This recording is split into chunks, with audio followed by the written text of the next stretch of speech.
Ақша беру керек па прокуратураға? Ақша беру керек па? Ақша жоқ менде. Шын айтайын. Шынымен де, өйткені өзбектерге айтады, дегенде прокуратураға ақша береміз дейді. Енді не, Мақатовқа ақша берейін ба? Провокация беріп қоймайсыз мен. Провокатор емес, сіз провокаторсыз, 3 жылдан бері. Провокатор сұрақ қойма деп қояды ғой. Айгүл ханым, сіз білесіз ғой, не деген сұмдық 3 жыл болып жүргеніне. Обязательно не, андай сенсация жасап, прокурордың басын кесу керек па әлде? Сұрақ қойыңыз, мен түсіндірейін. Провокация деп айтпаңыз сіз. Сіз мен айтады, мен білмеймін дейді, мына кісіңіз ше. Біледі ғой 3 жылдан бері. Мен де сізге де сондай сұрақ қойып жатсыз ғой. Мысалы, міне, бұл жерде кеңсе қызметкері аудан прокуроріне қабылдау үшін тіркелу керек, жазылу керек болды ма? Сіз инспекторсыз ба?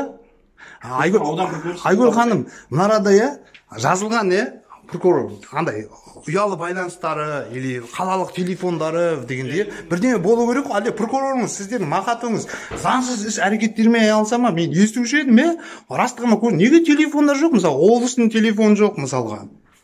Неге? Мақатов сондай ма? Жұмыс істемей ма? Жұмыс істемесе, істемей қойсыншы, істейтін адам жіберсін. Не деген аферист сияқты ғой бір.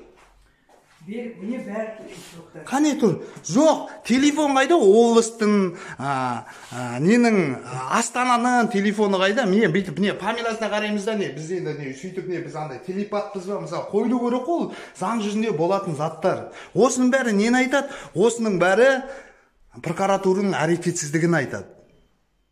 Бәрібір де оның ұпайы түген, тендерден ақшаны алады, неден алады ақшаны?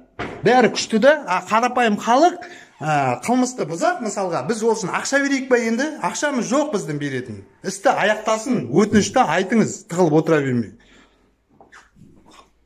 Қазір жалғайсыздар ма мені? Немен облыс прокурорымен или кезекші прокурормен өтініш сізге? Жалғап жеріңіз, мені сөйлестіріңіз. Кезекші облыс прокурорымен.